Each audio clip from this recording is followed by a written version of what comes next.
Champions ট্রফিতে খেলতে যাওয়ার আগে বড় মুখ করে নাজমুল হোসেন শান্ত বলেছিলেন তারা চ্যাম্পিয়ন হওয়ার লক্ষ্য নিয়েই যাচ্ছেন। এর আগে হেড কোচ ফিল স্মিন্স বলেন, চ্যাম্পিয়ন হতে পারবো। যদি এই বিশ্বাস না থাকতো তবে আমি এই দলের সঙ্গে থাকতাম না। তাদের এই বড় বড় কথা বাস্তবতার ধারে কাছেও নেই। বাংলাদেশের এক ম্যাচ বাকি থাকতেই ছিটকে গেছে চ্যাম্পিয়ন্স ট্রফি থেকে। নিউজিল্যান্ডের কাছে 5 উইকেটে হারের পর বিদায় নিশ্চিত হয়ে গেছে। চ্যাম্পিয়ন্স ট্রফিতে খেলতে আসার আগে বলেছিলেন এবার চ্যাম্পিয়ন হওয়ার লক্ষ্যে খেলতে নামবে বাংলাদেশ। সেই ঘোষণা কি দলের উপর বাড়তি চাপ তৈরি করছে কিনা? সংবাদ সম্মেলনে এমন প্রশ্ন উঠতেই বাংলাদেশের অধিনায়কের জবাব, আমার মনে হয় না।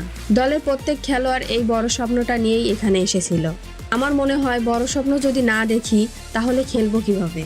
শান্ত আরও যোগ করেন, আশানুরূপ ফল হয়নি, কিন্তু স্বপ্নটা বড় দেখতেই পছন্দ করি।